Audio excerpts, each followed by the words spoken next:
هو لم يذكر شكري بالعيد بالاسم بتاتا، على حسب الأشرطة التي اطلعت عليها، التي أصدرتها نواة وتكلمت بها نواة، وكانت على سيت نواة.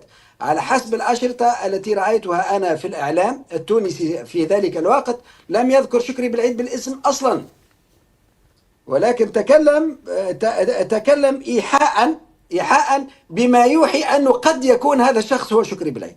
بوشلاغب قال.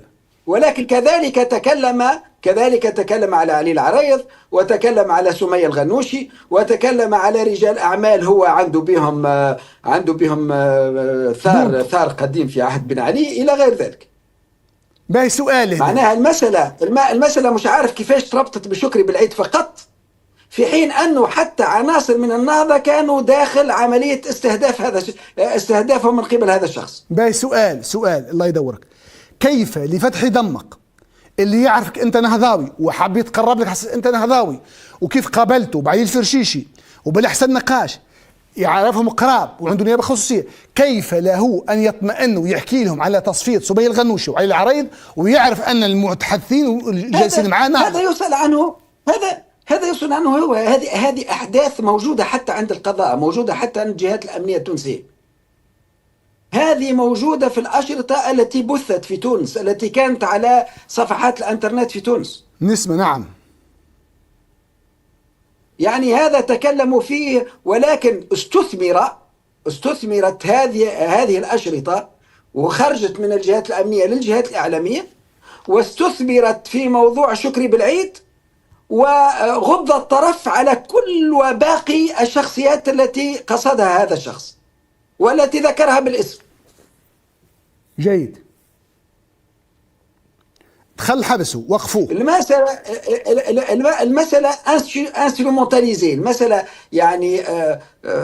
يعني استخدمت استخداما سياسيا واستباقيا حتى للقضاء، لأنه قبل أن يتكلم القضاء وقبل أن يبدأ التحقيق مع فتحي دمك أصلا، كانت نواة وكانت نسمة تتكلم في التفاصيل في هذه الأشرطة اللي وصلت لنواة قبل أن تصل الجهات المعنية. قبل القضاء يعني خذوهم الأبن. نعم. والمسألة من كانت له مصلحة حقيقية نعم.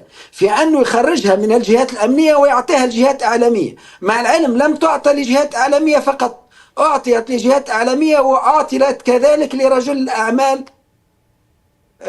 المعني بالأمر. فالمسألة رجعوا هذا فتحي دمك يعني؟ لا لا لا لا لا, لا, لا الرجل المقصود هو شفيق جراية. نعم. يعني أعطيت نسخة لشفيق جراية مع نواة مع نسمة قبل أن توصل للقضاء. جيد. وخرجت في التلفزيون التونسي، وخرجت في نسمة هذه الأشرطة، وتكلم فيها مجموعة من الأفراد كانوا يستدعوهم ديما النسمة. كان ماهر زيد يدعى لنسمة، وكان رمزي بالطيبي يدعى لنسمة، وكان الحجلاوي يدعى لنسمة من أجل الحديث، وكان زهير مخلوف يدعى لنسمة من أجل الحديث في هذا الموضوع. يعني هؤلاء الأشخاص كانوا على علم بالموضوع ودراية بالأشرطة قبل ما توصل للقضاء. كيفاش وصلتهم ولماذا ولمصلحة من؟